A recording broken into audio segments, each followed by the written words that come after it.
Oui, oui. Alors, bon, on peut partir. Bonjour tout le monde. Ça va bien? Oui. Nous sommes ici aujourd'hui pour parler de la réduction par effet par et pour les personnes utilisatrices de drogue. Donc, mon nom est Chantal Montmorency, je suis coordonnatrice générale de l'AQP Sud, l'Association québécoise pour la promotion de la santé des personnes utilisatrices de drogue. Nous sommes nés il y a plus de 10 ans maintenant dans une conjoncture politique qui encourage l'empowerment des personnes. Donc, on croit que notre association permet de mieux travailler avec les diverses instances, que ce soit les regroupements provinciaux, les groupes communautaires, les directions de santé publique, afin d'avoir un réel impact sur la population utilisatrice de drogue. De plus, nous pensons qu'il est important de permettre à notre association de participer à la réduction des risques face à la consommation de drogue et de s'impliquer afin de participer dans la prévention des ITSS et dans l'éducation populaire afin d'améliorer la qualité de vie des personnes qui consomment des drogues. Je vous ai résumé un peu notre mission, pourquoi on est là, qu'est-ce qu'on fait. Donc, un de nos slogans, c'est « Rien à notre sujet sans nous ». Parce qu'on pense que on perd du temps si on n'implique pas les personnes concernées, si on n'est pas au centre, si on n'est pas au cœur des solutions qui nous concernent, ça risque de ne pas convenir. Donc, ce ne serait pas productif de ne pas nous impliquer. Je vais raconter un peu là, le début de... Moi, je suis de l'AQP Sud, mais on est là aussi pour parler surtout de l'ADIC aujourd'hui. Donc, il y a une différence. L'ADIC, c'est une association sous l'AQP Sud qui existait avant l'AQP Sud. Donc, Oups, je vais juste essayer de changer la diapo. Ah, j'y arrive. C'est bon. Championne. Donc, on a commencé, tout ça a commencé à partir du collectif L'Injecteur. À ce moment-là, le collectif L'Injecteur réunissait les organismes Cactus, Dopamine, Spectre de rue et Point de repère qui géraient deux projets d'empowerment. Donc, il y avait L'Injecteur en place depuis 2005 qui est un journal par et pour là, qui fait la prévention des ITSS puis qui fait la promotion de la santé pour l'amélioration de nos conditions de vie. Et est né de l'injecteur de ce collectif-là, l'ADIC, en 2007. L'ADIC, c'est l'Association de défense de droits et d'inclusion pour les personnes qui consomment des drogues au Québec. Donc, c'est à force de... Avec le collectif L'Injecteur, le constat, c'était que les gens ne se sentaient pas toujours impliqués au centre des décisions qui leur concernaient par le collectif, par les organismes qui géraient l'injecteur. Fait qu'à ce moment-là, les gens ont décidé de créer une association par et pour les personnes qui utilisent les drogues.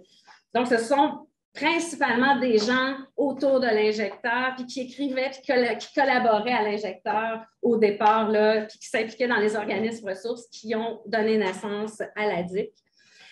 Puis bon, l'ADIC a commencé à exister en 2007, et puis en 2010, l'ADIC et l'injecteur ont donné naissance à l'AQP Sud, l'organisme où je travaille présentement. Donc, ce sont devenus deux projets de l'AQP Sud.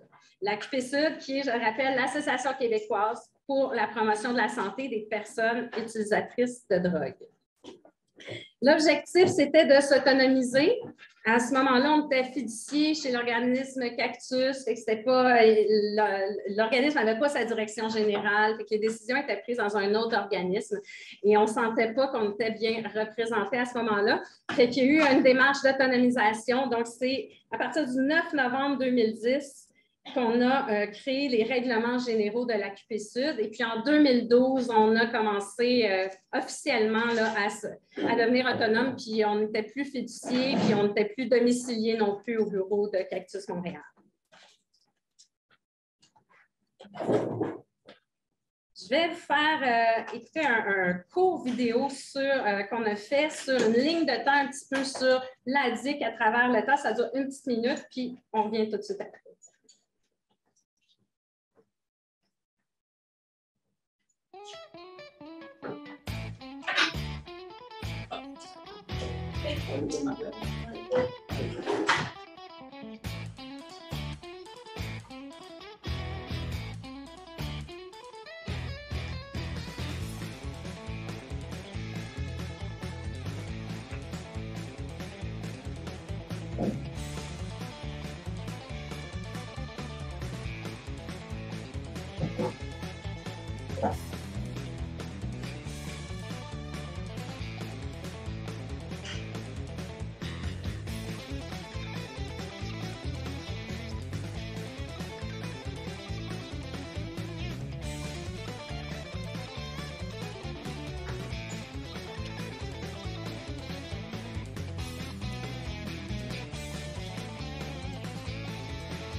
Donc, depuis plus de 10 ans plus tard, on compte maintenant plus de 600 membres dans toutes les régions du Québec. Nos outils sont distribués partout, notamment en milieu carcéral. On croit que notre longévité, pardon, si je prends le temps, je vais être capable de le dire, est due au fait que nous sommes un pari pour jusque dans nos structures. C'est-à-dire que même les membres de notre conseil d'administration, on priorise la candidature de personnes qui utilisent ou qui ont utilisé des drogues. Jusque dans notre conseil d'administration, moi, comme coordonnatrice, la même chose. Tout le monde à la QP Sud a un historique normalement avec l'utilisation de drogue pour pouvoir, parce que notre but, ce n'est pas de parler à la place des gens.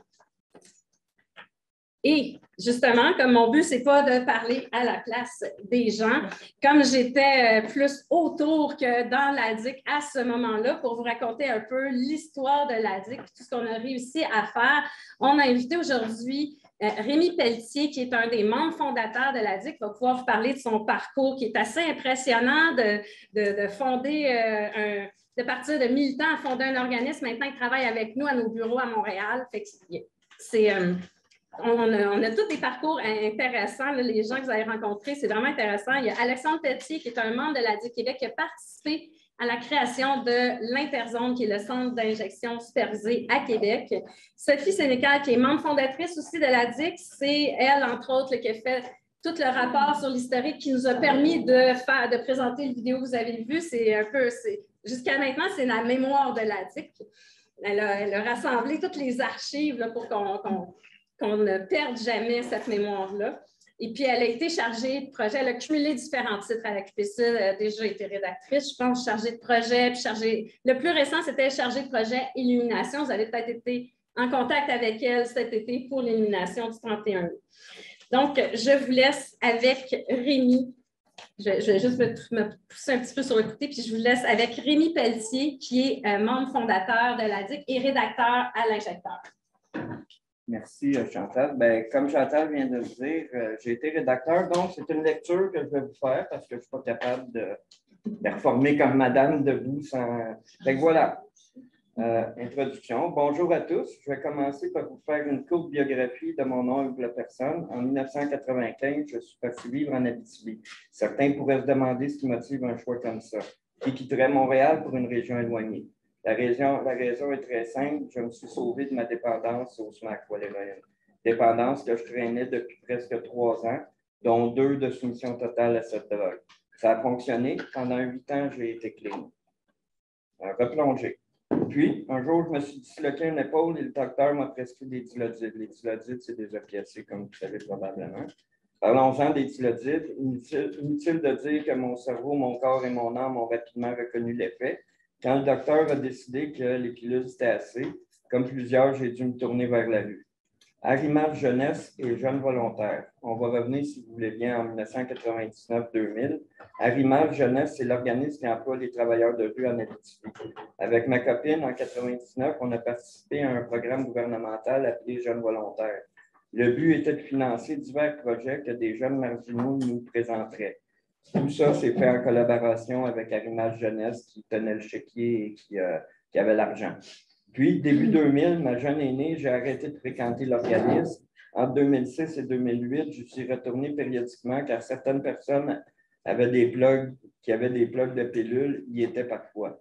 C'est lors d'une de ses visites en 2007 qu'un travailleur de rue, Hugo, m'a parlé de l'injecteur pour la première fois et a mentionné qu'un poste allait peut-être s'ouvrir.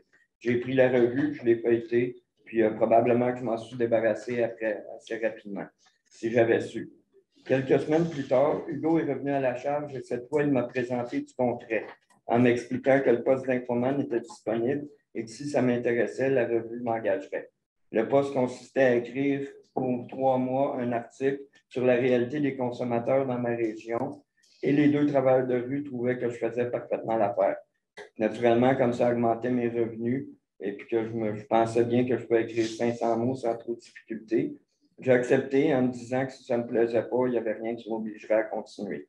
Encore là, si j'avais su. L'injecteur est paru pour la première fois en 2006, mais les démarches pour en arriver à ce premier numéro ont débuté en 2005. J'ai rejoint l'équipe fin 2007. Mon premier article est paru dans le numéro de juillet 2008 au printemps 2008. L'injecteur en 2008, c'est 4 numéros par an, des infomans ou rédacteurs dispersés dans 4 régions de Montréal, dans 4 régions du Québec, soit Montréal, Québec, Rouyn-Noranda et Terrebonne. Le journal est supervisé par un collectif formé de Cactus Montréal, Spectre de rue, Point de repère à Québec et Dopamine. Fin 2007, donc, je suis officiellement engagé à l'injecteur. Je me rappelle que ma vision de cet emploi a rapidement changé à l'époque. Ce que je pensais être une simple petite revue déclopée de rejet de la société, mais soudainement apparu comme étant d'une importance réelle et que son existence était une nécessité dans la société. C'est devenu évident pour moi que plusieurs textes, sinon tous les textes, trouveraient quelqu'un à qui plaire. Les mois sont passés, j'ai pris de plus en plus d'expérience. Plus le temps avançait et plus le journal prenait de l'importance dans ma vie. La cause des consommateurs aussi. Donc, quand l'idée de former la DIC a pris forme, j'ai été très heureux de participer et de faire partie de ce projet. La DIC Abitibi. Nous sommes en 2010, saut dans le temps. Je suis bien installé à mon poste d'informante. Je surmonte facilement la plupart des défis posés par cet emploi. J'adore ce que je fais. Plus encore, mon boulot semble apprécié par mes collègues et les lecteurs. Bref, tout baigne. Dans mon contrat à l'époque, il est stipulé que je dois travailler 5 heures par 2 semaines à la promotion de la DIC. Et comme la plupart de mes amis consomment, j'ai vu une opportunité de recrutement et la possibilité de former une cellule régionale. Les cellules régionales, c'est ce nouveau concept proposé par la DIC pour impliquer un plus grand nombre de consommateurs dans un esprit d'entraide et de solidarité. Une première réunion, soit j'ai été chanceux, soit j'ai été bon et convaincant, j'aime mieux penser que c'est ça, soit les consommateurs s'ennuyaient, je ne sais pas. Un mélange de tout ça probablement. Toujours est-il que le petit monde de la consommation de Rouyn-Noranda a embarqué. J'ai recruté des membres assez rapidement. Après 1 ou 2 mois, je dirais qu'on était déjà une vingtaine.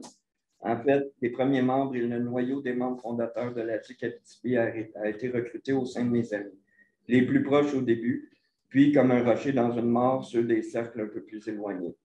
Ça fait pas mal longtemps, mais je me rappelle très bien que lors de la réunion de fondation dans les locaux d'arrimage, nous étions 19 membres, dont seulement 2 des membres étaient des membres sympathisants, les 2 travailleurs de rue de l'époque. Les 17 autres étaient parmi des amis et des connaissances. Ils y étaient tous pour différentes raisons qui leur appartenaient, mais par contre, tous consommaient et ou avaient consommé par le passé. Tous étaient présents pour savoir ce qu'était la DIC et voulaient faire quelque chose pour faire avancer la cause. Je me rappelle clairement m'être dit que, mis à part le sentiment de fierté d'avoir réussi mon coup, la réunion elle-même était un pas en avant. Est-ce qu'on fait du surplace? C'est comme ça que notre petit train est sorti de la gare pour entreprendre un voyage qui encore aujourd'hui n'est pas terminé.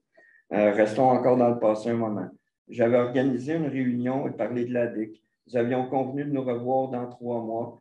Dès le début, la fréquence des réunions était de 3 mois en Abitibi. On avait mangé, parlé, mais après ça, on fait quoi? C'est quoi la suite? Est-ce qu'on stagne? Je dois avouer qu'on n'a pas été une vingtaine aux réunions suivantes. J'ai même dû en annuler 1 ou 2 en cours de route. Cependant, on a quand même trouvé un juste milieu et sans exagérer, une rotation de membres nous a presque toujours permis de frôler la dizaine de présences à chaque réunion. Quand je vous parle de rotation, je veux dire qu'à part un noyau dur de 400 personnes, les membres changeaient presque à chaque réunion. Ça peut paraître triste de penser que les gens n'étaient pas fidèles. À l'époque, j'aimais mieux me dire, puis je me dis encore, qu'au final, un plus grand nombre de personnes participaient. tout en conservant ce noyau proche qui, au fil du temps, a pris en charge certaines tâches. Dans les réunions, nous faisions toujours un genre de brainstorming, histoire de voir si quelqu'un aurait une idée réalisable à peu de frais. Des sous, il y en avait peu ou pas. Avec le recul, aujourd'hui, on peut quand même dire que le manque de fonds fait une très bonne chose. Au final, la DIC Abitibi s'est sorti les doigts du derrière pour aller rencontrer certains commerçants et autres membres de la communauté. Entre autres, la Muse-Gueule de Rouyn-Noranda nous a fourni durant 3 ans le lunch qui était servi aux membres. Je les remercie aujourd'hui. Il faut dire que le succès d'une réunion de la DIC Abitibi reposait en partie sur le fait qu'un lunch serait disponible. Revenons aux activités qui ont été proposées et réalisées au fil des ans par les membres de la DIC Abitibi. À tout seigneur, tout honneur, la plus vieille et en même temps la plus en lien avec la mission de la DIC Abitibi et de l'Act-Sud, les cours de HCR et de premiers soins. Je suis heureux aujourd'hui d'affirmer que plus d'une quarantaine de membres de la DIC Abitibi ont reçu une formation HCR premiers soins gratuitement. Et je dois pour cela remercier Mme Martine Carrier, qui au fil des ans nous a formés de façon totalement bénévole. Elle a aussi fourni des bénévoles quand pour ramasser des sous, nous avons organisé un spectacle bénéfice. Ce spectacle fut un franc succès qui nous a permis de gagner 500$ pour nos activités futures. Voici dans l'ordre du désordre d'autres activités qu'on a fait à travers le temps. Tenue d'une table d'info à plusieurs nuits des sans-abri des 10 dernières années, 7 en fait. Tenue d'une table d'info à plusieurs ventes de trottoirs annuels à Rouyn-Noranda. Action OD, des membres simulaient une overdose sur la rue alors que d'autres interpellaient les passants pour leur demander de l'aide et finalement les sensibiliser à la réalité des consommateurs et à la crise des opioïdes. Barrer le trottoir de la rue principale à Rouyn pour sensibiliser les gens. Distribution de la revue et du pamphlet de la DIC lors de différents événements. Présence à Montréal d'au moins 2 membres à chaque AGA qui a eu lieu depuis la fondation de l'Act-Sud. J'en oublie. Ce que je retiens par contre, c'est le dynamisme de la DIC Abitibi, qui depuis sa fondation n'a jamais cessé ses activités, même durant l'espèce de blackout de 2013 à 2016, période où la DIC a presque cessé toute activité. Aujourd'hui et demain. Merci. Au moment où je vous parle, je pourrais être en mesure d'affirmer que la DIC Abitibi se porte bien. Quand j'ai dû dire que je faisais ma dernière année comme responsable régional, les membres ont tout de suite formé un comité pour me remplacer et distribuer les tâches que je m'occupais. Je me dois de remercier au passage ceux et celles qui, au fil des ans, m'ont soutenu en Abitibi, particulièrement le groupe actuel qui a dû dealer avec un changement de garde au sortir de la pandémie. Parlant de la pandémie, les activités n'ont pas cessé pour autant pendant celle-ci. On a fait nos réunions quand on n'était pas confinés. La DIC Abitibi, aujourd'hui, c'est une 60aine de membres réguliers. Je dois vous dire, puis ça, je ne l'ai pas écrit, qu'il y a plusieurs personnes qui sont décédées, mais il y a 60 membres vivants. Et une quinzaine de sympathisants. Un comité exécutif formé d'un responsable régional, d'un ou d'une secrétaire, d'un ou d'un trésorier, d'un ou d'une vice-responsable régionale et de la personne responsable de la livraison du journal. Ce groupe est supporté par un travailleur de rue d'Arimal Jeunesse qui supervise tout le projet de l'Act-Sud en Abitibi. Et moi, dans tout ça, j'ai vécu 25 ans en Abitibi. Je suis passé de jeune adulte à homme mature, mettons. J'ai vécu certaines des plus belles expériences de ma vie, tant au niveau personnel que professionnel. J'ai l'impression de m'être accompli. Je vais garder pour moi mes accomplissements personnels. Mais du côté professionnel, 2 éléments me rendent particulièrement fier. Premièrement, j'ai vécu les 14 dernières années de mon séjour en Abitibi dans un village de 900 habitants nommé Pressac. Et de 2014 à novembre 2021, j'ai été conseiller municipal dans ce village-là. Ce fut très enrichissant. Par contre, rien n'égale toute l'aventure abitibienne que j'ai vécue avec l'injecteur, la DIC et l'Act-Sud. Je suis heureux des projets et activités que nous avons mis sur pied et achevés ensemble. Heureux d'avoir fréquenté ces gens pour qui la société, donc pour qui la société se préoccupe peu ou pas. Il s'agit pour la plupart de gens incompris et souvent dans le besoin, mais surtout, il s'agit de personnes avec un énorme potentiel créatif dans tous les sens du terme. Et ils ne demandent souvent qu'un petit coup de pouce pour s'épanouir. Ce coup de pouce, moi, je l'ai reçu de l'injecteur et de la DIC. J'ai tenté par la suite de faire profiter le plus de personnes possible des opportunités offertes par notre association. Naturellement, la suite appartient aux futurs et aux membres de l'Abitibi. C'est ça.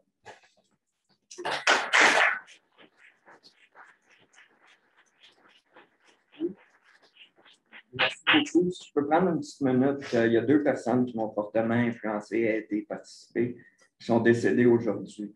Le maire de la municipalité, qui est un de mes amis, était membre de l'ADIC, un des premiers membres fondateurs de l'ADIC Abitibi. Il est venu à des activités à Montréal, il a participé beaucoup. Finalement, il est décédé du cancer l'année passée. Et Alexandra de Kewitt, qui est une copine qui aussi m'a accompagné elle a été ma patronne, elle a été ma collègue, mon amie, qui est décédée dernièrement, qui aurait été aujourd'hui assis avec nous autres, elle était supposée être sur le panel. Et puis, c'est ça, une petite pensée pour ces gens-là, puis tous les autres qui sont disparus. Voilà.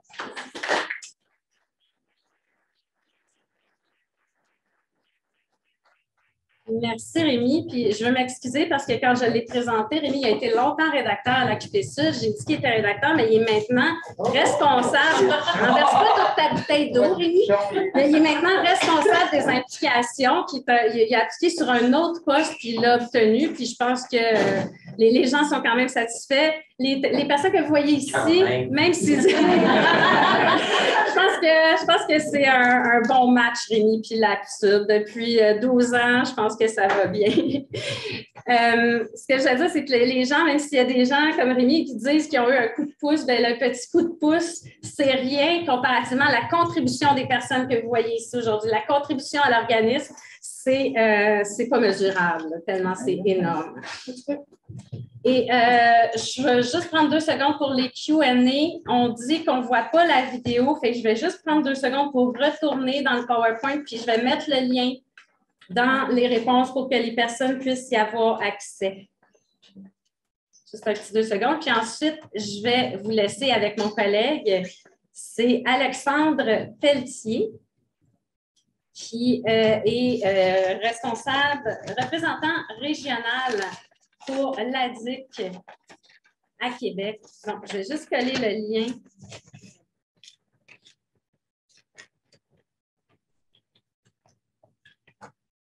Tu vas mettre 6 minutes sur un sel? Je suis pas bon à la notion de temps. On t'arrange ça, Alex. Il faut Je que je fasse ça, hein? Il ne faut pas que je fasse enter. Je vais comprendre la vie, là. Donc, tu peux, vas-y, mon Alex, c'est à toi. Hey, bonjour à tous, moi c'est Alex. J'ai chaud, j'ai pas pris ma Suboxone un matin. Je vous le dis, là, je suis chaud, je suis de pas bien, c'est pas que je m'endors. Je vais apprendre tantôt, je vais être correct. C'est juste pour faire un petit avis. Là. Fait que, tu sais, je suis dans mon état normal. Ben, en tout cas. En fait, c'est ça. Moi, je suis père aidant. J'ai été père aidant pendant 14 mois à peu près à l'Interzone. Je rêve de revenir en janvier. On a mis un arrêt d'emploi de 6 mois. Puis pendant ce temps-là, il s'est passé plein de choses. Donc, j'en avais besoin. Ça, je le reconnais beaucoup. Moi, je suis là pour parler de l'Interzone parce que je l'ai vécu. J'ai participé au comité formé par l'ADIC, dans le fond. Ce qui est très, très cool, c'est que, en fait, l'ADIC, le CIUS nous a sollicité, dans le fond. Fait que, tu sais, on a été vraiment impliqués dans tout. Et premièrement, par le nom, qui est l'Interzone, qui a été trouvé par un de nos membres. Je ne sais pas si vous connaissez William Burroughs. C'est un écrivain décédé qui est un héroïnomane.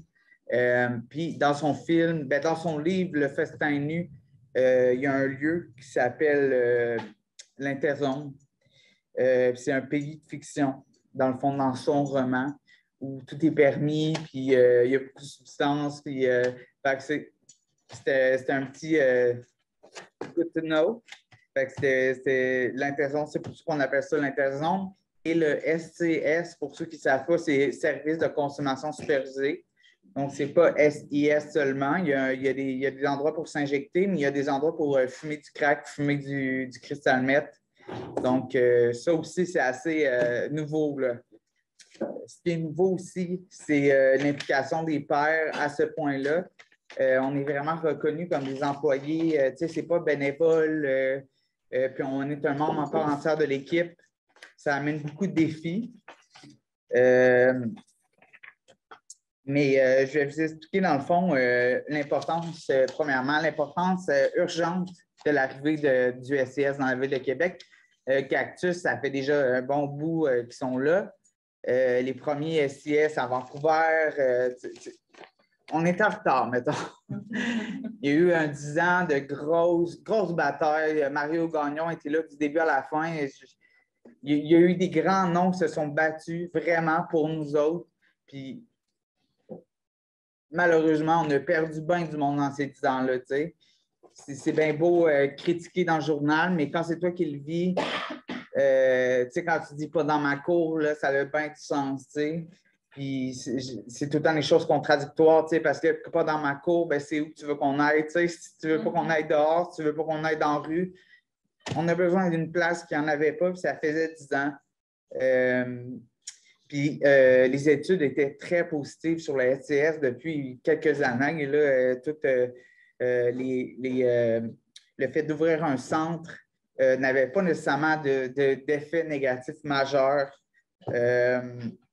Dans le fond, un côté de hausse de criminalité, côté de traînage de seringues, de débordement, c'est minime. Là, nous autres, on est quand même en basse ville, là, à Saint-Roch. C'est sûr qu'il y a son lot de. Mais ça a vraiment beaucoup d'effets. Des effets, on sauve des vies. Hein, ça, je pense que c'est assez comme positif, là, comme truc positif. Dans le fond, c'est ça. Je disais que la Ville de Québec, ils ont eu de la misère à s'entendre. Au début, on voulait faire une roulotte temporaire parce que c'était une situation urgente. Là, on le sait, là, à Vancouver, partout, ça s'en venait à Montréal, ça s'en vient à Québec. Les substances sont contaminées. Ou pas juste ça. Il y a les substances contaminées, mais moi, ma drogue de choix, c'est le fentanyl. Fait que, je veux dire, c'est tellement. Mais c'est pas normal que ça se retrouve dans le pot, on va se le dire, ni dans la cocaïne. Fait que tous les consommateurs, même occasionnels, étaient. Fait qu'il y avait des morts et des morts et des morts. À vue d'œil, les overdoses se multipliaient. Puis la situation était critique de notre côté. Là, se battre pendant 10 ans pour avoir juste le droit d'avoir un lieu pour consommer sécuritairement. Puis d'avoir du monde qui nous accueille. Là. Je reviens d'un séjour de l'hôpital il y a quelques jours, puis je suis désolée, là, mais ils ne savent pas ce qu'ils font avec les toxicomanes, pas du tout. Il faut tout justifier, il faut tout expliquer. Je me sens comme un activiste là, quand que je demande une diladite, là, parce que j'ai mon safe supply. Là, c'est épuisant. C'est épuisant. Moi, je sais que ça m'aide beaucoup. Puis je sais que les gens qui viennent, ils ont des 10 ans de thérapie dans le corps. Moi, là, j'ai fait 5 thérapies. J'ai fait portage chez moi et demi. J'ai fait portage à 14 ans, 6 mois et 2 semaines. Puis j'ai été à jeun 3 ans, alcool, drogue. J'ai fait 2 ans et demi quand j'étais plus jeune. Donc, tu sais, l'aspect thérapeutique, les outils, je les ai, OK? Tu sais, puis la réduction de méfaits, moi, c'est pour ça que ça me parle. Je pense que je suis rendu là. Même si ce n'est pas parfait, tu sais, je ne dis pas que c'est parfait, mais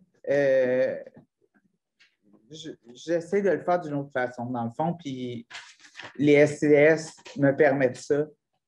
C'est le fun d'avoir une place qui te prenne comme t'es, d'avoir une place qui... La première question, c'est, bien là, il faudrait peut-être t'arrêter ou t'es-tu prêt à arrêter ou juger ta consommation. Hein, pour vrai, mon Dieu, je suis tombé craqué. C'est bon. Mais oui, je vais aller dans les grandes lignes, là, dans le fond. Tu veux me parler, dans le fond, de ton rôle de parent. OK.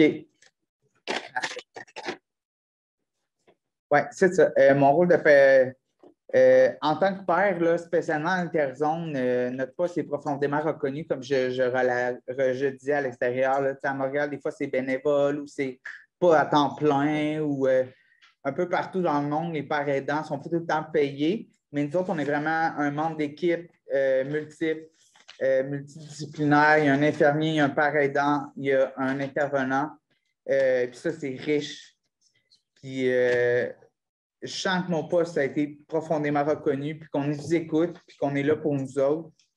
Il n'y a rien qui est parfait, on reste des toxicomanes, ça reste la ville de Québec. Fait que tu connais le 3/4 du monde qui vient d'ici. Fait que c'est dur de faire la distance un peu, là.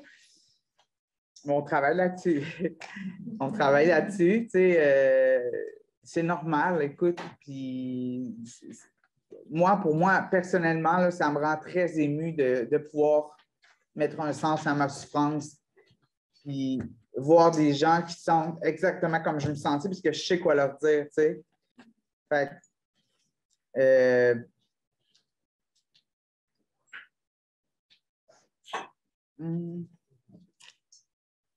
j'espère, c'est ça. L'équipe bouge rapidement. Puis je me croise les doigts pour revenir en janvier 2022. Je suis en arrêt de travail actuellement. Puis je pense que c'est inestimable d'apprendre dans l'action. Je crois que nous avons été très forts. Nous vivons tous des difficultés. Une de nos collègues a été décédée récemment. Des gens qui partent, qui ne vont pas bien, des arrêts de maladie. C'est un milieu difficile, on ne se le cachera pas. Là, c'est pas... mais je pense que il y a vraiment une transparence. Puis j'ai senti avec mes collègues. Mes collègues, c'est quasiment mes amis. On se dit tout. Puis moi, je trouve ça super riche d'avoir ça. Puis je pense que c'est très avant-garde aussi d'avoir des parents aidants en équipe disciplinaire autant reconnus. Ce qui fait souffrir actuellement, c'est qu'il ne reste qu'une part aidante pour le moment. Mais je pense qu'on va trouver notre équilibre. J'ai foi. On a un projet exceptionnel entre les mains. Puis mon rôle de parent aidant, mon Dieu, je veux t'en parler. Hein? Oui, j'ai dépassé le temps. OK. Mais il y a une période de questions. Les gens ont hâte de poser des questions. Je suis sûre que les gens ont hâte de poser des questions. Je voulais juste finir, regarde, ce qui fait pourtant, nous, on a des compétences irremplaçables. Je ne dis pas que ça n'enlève pas que les intervenants, les infirmiers, ils ont du vécu, mais ça ne se remplace pas la souffrance comme on a pu le vivre, puis notre mode de vie, puis tout ça, ça ne se remplace juste pas. Fait que je pense qu'on peut juste apaiser la situation, puis c'est tellement facile parce que je la comprends tellement, la souffrance, puis le mal de vivre, puis la toxicomanie, j'ai quasiment étudié là-dedans. Là, Merci beaucoup. Ben, c'est une bonne conclusion.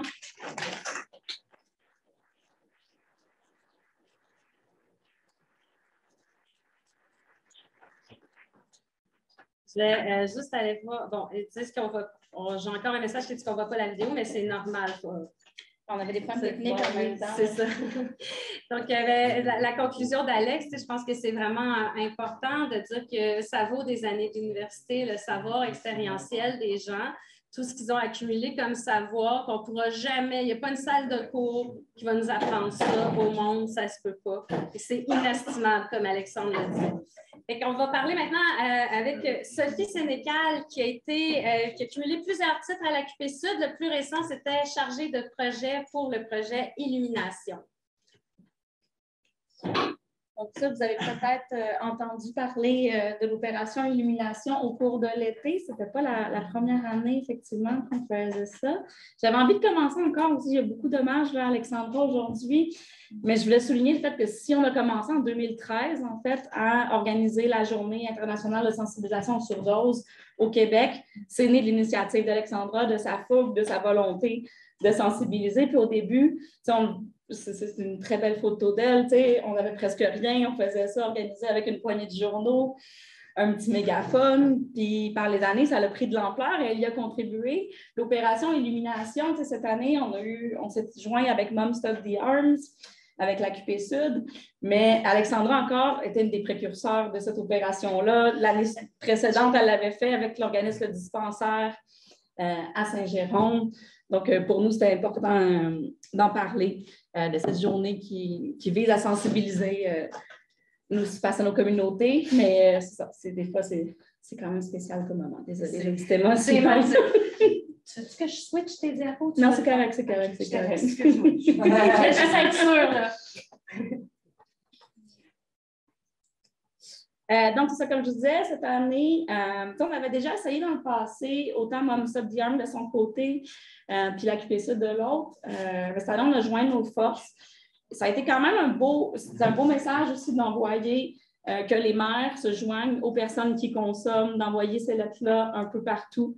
On a été étonnés de la réaction des gens. Quand on a commencé à travailler sur ces enjeux-là en 2013, c'était plus nos petites communautés, j'aime pas tant ce mot-là, mais c'était toutes nos petites communautés de punk marginalisées qui étaient touchées. Moi, j'avais des amis morts d'overdose même avant ça, mais c'était un peu moins fréquent. Là, cette année, quand j'ai fait les appels, les relances, même dans des entreprises privées, un peu partout, les gens me disaient, ben oui, je connais quelqu'un qui est décédé d'une surdose ou qui a fait une surdose qui n'en est pas décédé. Mais c'est ça, c'est frappant de voir à quel point ça a pris de l'ampleur. On a eu cette année, c'est ça, à la tour du stade olympique, on a eu la Grande Roue, on a eu aussi les Jardins Gamelin, qui est devenu un de nos partenaires, qui est d'ailleurs, on a amorcé toute une réflexion un peu amère, bittersweet, je vous dirais, au début, on a commencé à faire un petit événement à la place Émilie-Gamelin avec nos trucs sans demander la permission comme des punks, puis de le faire, puis juste d'être là. Cette année, d'une part, on était contents de la légitimité que ça nous donnait d'être à la place Émilie-Gamelin parce qu'on avait accès à un stage, on était dans la programmation, ils ont mis les lumières mauves, mais il y a quand même tout. Des fois, on se demandait si on ne participait pas un peu à une gentrification qui tasse les populations qui historiquement fréquentent, dans le fond, le parc Émilie-Gamelin. Donc, ça fait aussi partie là, de nos réflexions. Ce n'est pas toujours facile de travailler sur ces enjeux-là. Oui, c'est ça. Oui, ça fait partie du bilan qu'on va leur envoyer, effectivement. Mais c'est ça, c'est des réflexions à avoir. Puis j'avais le goût de vous montrer la carte quand même. Je ne sais pas si vous l'avez vue. Je voulais remercier aussi Bianca qui nous a beaucoup aidés. Il y a beaucoup de centres en dépendance. Avant, c'était vraiment plus notre petit milieu qui participait à ça. Mais il y a beaucoup de centres. Puis ça m'a étonnée quand même de traitement en dépendance qui ont décidé de participer à cette opération-là qui était initiée par des personnes qui consomment. On en a même eu, écoutez, c'est ça, j'ai la petite photo après ça, on a même eu la caserne de pompiers de Fermont à Amos, à Rouyn-Noranda. Quand même, c'est 45 organisations dans 17 villes différentes qui y ont participé. On a reçu des photos, c'était impressionnant la journée même. Mais je voulais quand même souligner qu'on a reçu des refus. Autant on se sent plus inclus, on sent que c'est quelque chose qui, malheureusement, parce que les gens sont sensibilisés parce qu'ils connaissent des gens, mais il y a encore des formes de mépris.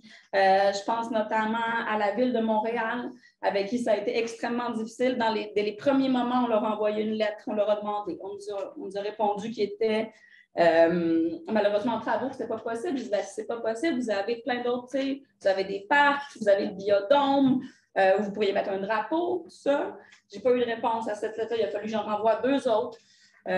Puis à chaque fois, ça a été un refus. Vraiment, on sentait, il n'y avait pas une volonté de participer. On sent qu'on a encore beaucoup de chemin à faire. Au niveau de la Ville de Québec aussi, ça a été assez humiliant, merci. On nous a répondu, on le fait pour d'autres causes, comme le cancer du sein, mais on ne le fera pas pour vous autres.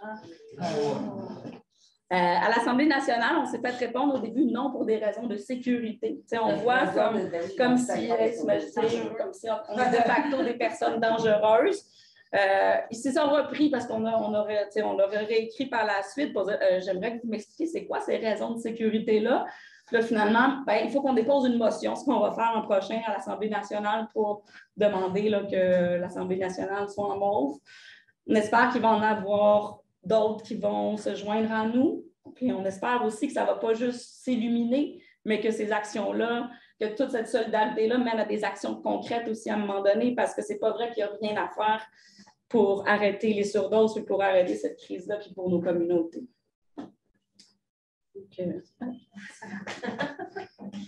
Oui.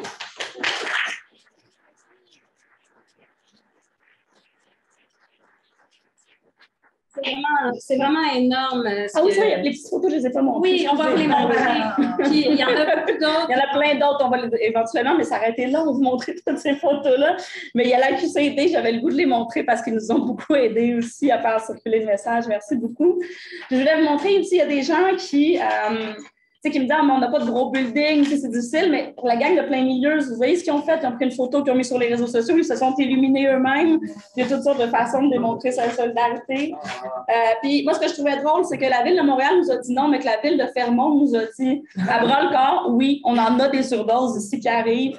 Puis ils ont éliminé la caserne de pompiers puis la station locale aussi avec lesquelles on a eu une entrevue. Pardon? Ah, pour de vrai? À Fermont? Non, OK. Puis, on a eu aussi à Chicoutimi, travail de rue Chicoutimi, mais vraiment, ça a été impressionnant, les organismes un peu partout qui ont participé, puis on vous remercie pour ça. Puis, on vous demande de revenir l'an prochain. Ceux à qui on a envoyé des lumières, je pense qu'ils vont fonctionner encore, puis l'an prochain, on va en acheter d'autres. Puis s'il y a des gens ici qui n'étaient pas au courant, le 31 août, on demande aux gens de mettre un message sur Facebook, d'illuminer leur maison en mauve ou leur vitrine en mauve pour les personnes qui sont décédées de surdose. Nous, on élargit ça, on dit même que c'est pour les victimes de la guerre à la drogue parce qu'on peut être une victime de la guerre à la drogue sans décéder d'une surdose. Puis c'est quand même, ces gens-là sont invisibles souvent. Merci beaucoup, Sophie. Ça a vraiment, le fait qu'elle soit chargée de projet, Sophie, dans ce projet, ça a vraiment mis ce projet sur la map. Il y avait 2 places qui illuminaient avant, puis on faisait ça discrètement. Là, je pense qu'on est vraiment rentré avec notre projet. Les gens nous en reparlent pour l'an prochain. Fait que ça va faire boule de neige. Puis je pense que dans quelques années, comme le cancer du sein, à un moment donné, dans quelques années, quand tout va être mauve, les gens vont savoir pourquoi tout est mauve ce jour-là. C'est notre objectif. Juste avant d'aller à la période de questions, je voulais rapidement vous parler de la contestation du couvre-feu parce que c'est un de nos derniers bons coups. L'ADIC et l'ACSUD, on a réagi rapidement quand il y a eu la menace du premier couvre-feu. On a tout de suite écrit à Horacio Arruda, puis on n'est pas des deux de pique parce que quand on y écrit, il nous répond. Il a quand même pris la peine de nous répondre, qui n'allait pas changer d'idée, puis qui allait faire ce qu'il fallait, puis former les policiers pour que ça fonctionne. On sait que ce n'est pas ça, pas tout ce qui s'est passé. On s'est organisé sur les réseaux sociaux, on a organisé 2 manifestations, on n'a pas fait ça tout seul. Il y avait un collectif qui s'appelait, c'était non à la dictature sanitaire. Enfin, on était pour toutes les mesures sanitaires, mais contre les mesures répressives parce que le gouvernement même reconnaissait que le couvre-feu, ce n'était pas une mesure sanitaire, c'était une mesure spectacle, c'était une mesure pour nous faire peur, pour nous faire prendre conscience de la gravité. Mais les personnes qui ont le plus souffert sont déjà conscients que ça allait mal. Ils étaient déjà en train de mourir dans la rue, les gens. Fait que on n'avait pas besoin d'un couvre-feu pour prendre conscience que ça allait pas bien à ce moment-là. On a fait une lettre ouverte. Il y a des gens dans la salle ici. Il y a Sophie, il y a Mario en arrière. On était plusieurs dans le Google Doc à écrire. On a fait une lettre. On a réussi à faire signer ça par 500 alliés, que ce soit des organismes ou des personnes qui ont appuyé notre lettre. Il n'y avait rien à faire. Rien à faire. Là, il y a eu la fameuse requête pour les personnes itinérantes. Ils ont gagné. Moi, j'attendais ça pour voir ce qu'on allait faire. J'espérais que ce jugement-là allait s'élargir puis allait avoir des répercussions, puis que le gouvernement, le lendemain, allait arrêter. Mais ce n'est pas ça qui s'est passé. Fait que nous, on a décidé d'aller contester le couvre-feu devant les tribunaux pour les personnes utilisatrices de drogue parce que nous pensons que l'exemption qui était délivrée par le gouvernement, ce n'était pas suffisant. Ce n'était pas suffisant pour garder les gens en sécurité parce que le simple fait d'avoir à s'identifier devant la police, de sortir son petit papier, c'est assez pour qu'on reste chez nous, qu'on consomme, qu'on prenne des risques, qu'on fasse une surdose. Pour nous, c'était très, très, très clair. Notre requête en urgence a été rejetée parce que c'est extrêmement difficile de faire la preuve que le gouvernement se trompe. Le gouvernement, c'est comme le bon Dieu. Quand il a été élu, ses décisions sont bonnes pour la population de facto. Donc, c'était difficile en urgence. On n'avait pas toutes les données pour faire la preuve que la décision du gouvernement était dangereuse pour la population. Aujourd'hui, des spécialistes. Bien, on était dans le début. Après 3 semaines de couvre-feu, les études n'existaient pas encore. Tout ça, ça n'existait pas. Aujourd'hui, ces preuves-là existent. Puis, on a laissé ça.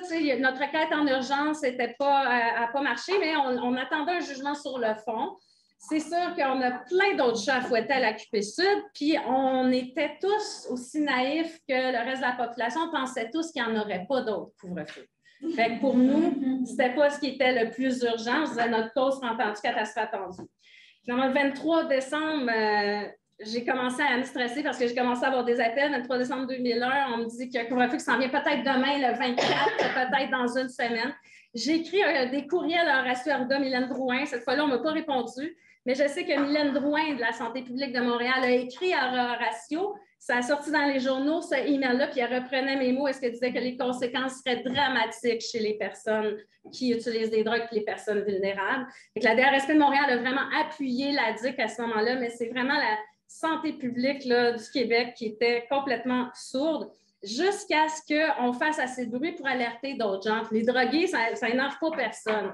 Mais à partir du moment où moi, j'ai signé une lettre avec 13 experts, là, on m'a traité d'université. Je suis rendue une universitaire puis une experte parce que je signais une lettre avec des experts. Puis là, il y avait des gens bien intelligents là-dedans. Puis là, on s'est mis à dire, peut-être que c'est vrai que c'est dangereux le couvre-feu. Puis on a interpellé l'Institut économique de Montréal. On leur a demandé de ressortir leur étude qui démontrait que le couvre-feu, il n'y avait pas de bonnes conséquences pour la santé, puis il y avait des mauvaises conséquences pour l'économie. C'était juste mauvais. Il n'y a rien de bon au couvre-feu. Et puis, on a travaillé très, très, très fort pour finalement réussir, après seulement 3 semaines, la deuxième fois, le couvre-feu, il a seulement duré même pas 3 semaines, là, 2 semaines et demie. Mais nous, ça nous a pris beaucoup, beaucoup, beaucoup d'énergie, de temps. Je n'ai pas eu de vacances de Noël. Moi, pendant ces 2 semaines-là, du 23 décembre au 8 janvier, j'étais sur le couvre-feu. J'appelais des journalistes. Je faisais une campagne sur les réseaux sociaux. On montait des petites vidéos. On n'a pas arrêté parce que c'était urgent. À chaque jour où il y avait le couvre-feu, il y a des personnes qui étaient en danger. Finalement, on ne sait pas encore ce qui va se passer avec notre cause.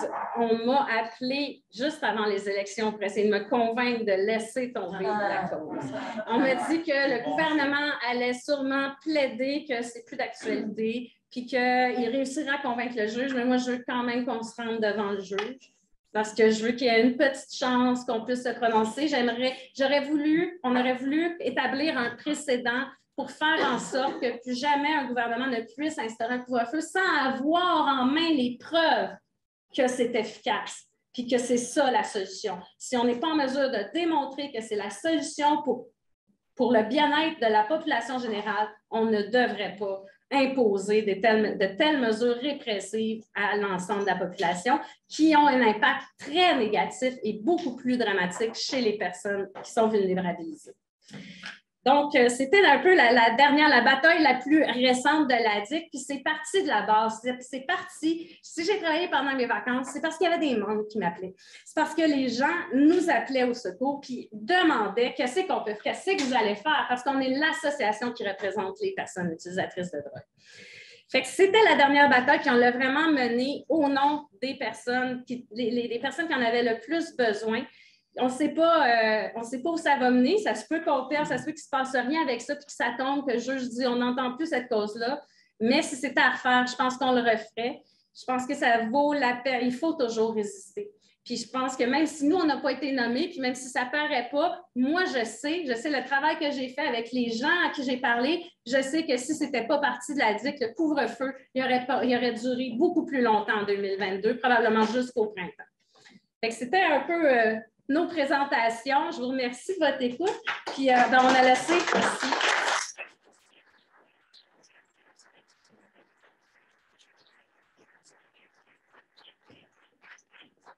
On a laissé 15 minutes pour les questions. On s'est dit qu'il y avait peut-être des gens qui voudraient discuter un peu de nos réalisations. Donc, il y a Rémi qui est toujours là. Il y a Alexandre Pelletier aussi. Il y a Sophie, il y a moi. Je ne sais pas s'il y a des gens qui ont des questions pour nous. Oui, c'est ça. Juste à mentionner aux personnes en ligne qui doivent poser leurs questions dans le Q&A, questions et réponses, et qui n'ont pas levé la main pour parler vocalement. Donc, en ligne, les gens, vous ne pouvez pas lever la main pour parler vocalement. Donc, vous pouvez poser vos questions via le Q&A. Je vais l'ouvrir d'ailleurs pour ne pas manquer rien. Je pense qu'il y a une question ici. Oui. On avait dessus. Non, je peux se tromper. Oui, ici. Ben, félicitations pour ces réalisations-là. Puis moi, je suis impressionné. 600 membres, c'est beaucoup, là. C'est bien. En tout cas. Je pense que. On ne devrait pas les vendre à chaque année. Je vous interpelle. J'aimerais ça peut-être, si vous êtes capable, peut-être que nous aussi, Alexandre, de nous expliquer un peu comment aussi la vitalité de la digue dans différentes régions du Québec, parce que je sais que c'est une préoccupation. C'est ça, il y a toujours des hauts et des bas, puis ça dépend des régions, mais comme Rémi disait, il y avait toujours à peu près entre 10 et 20 membres à ces réunions en Abitibi. Fait que si on va dans chaque région, puis il y a des régions où il n'y a pas nécessairement un représentant régional comme à Chicoutimi ou à Alma, mais il y a quand même des gens qui s'impliquent et des gens interpellés. C'est sûr que, oui, 600 membres, mais on ne sait pas qui est décédé, malheureusement. Des fois, on le sait, des fois, on voit un nom qu'on peut le retirer, mais on ne le sait pas tout le temps.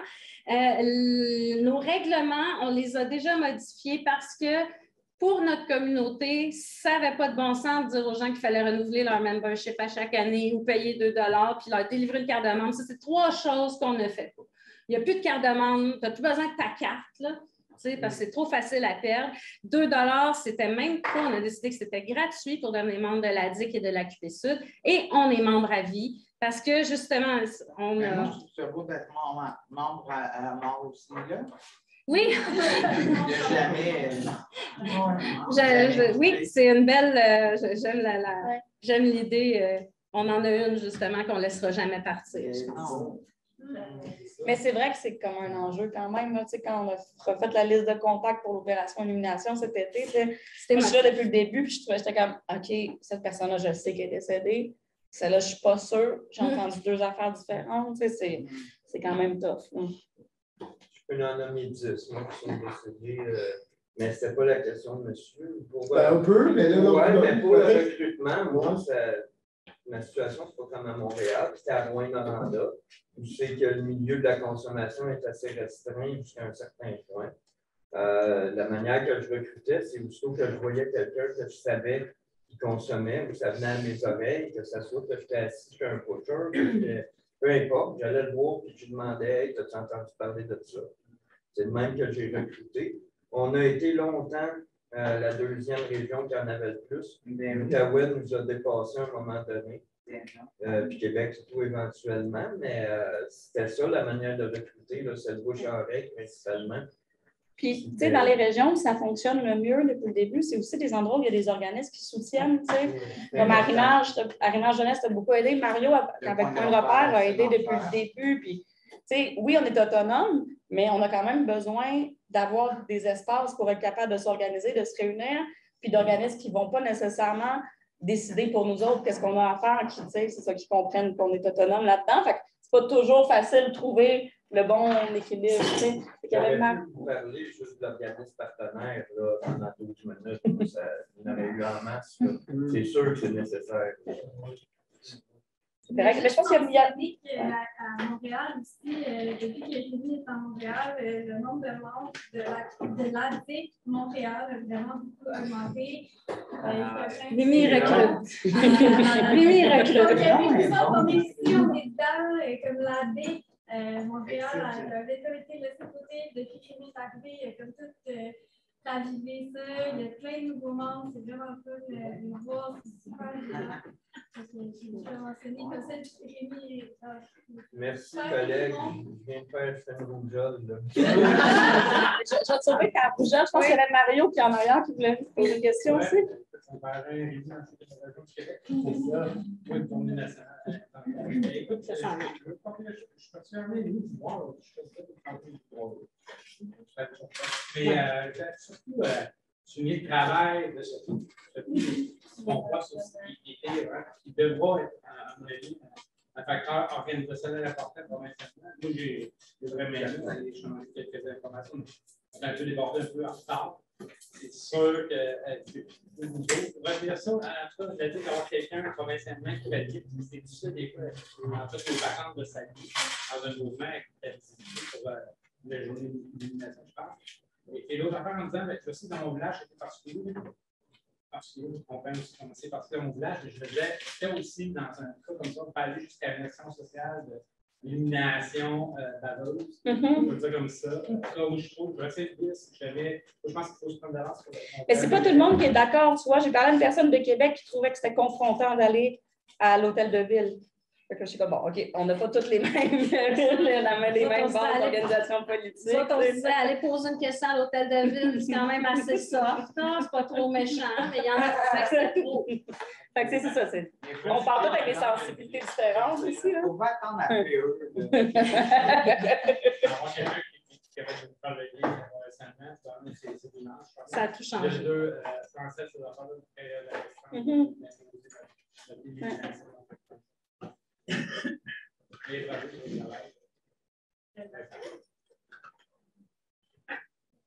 Oui. Ça a l'air de rien, là, le mouvement. Là, oui, c'est cool, le mouvement à gauche. Mais dans mon coin, là, vous, ça a tellement fait des belles discussions avec les jeunes parce qu'on a plus d'intervention. On a des lettres, on sont tout le temps bleus et verts.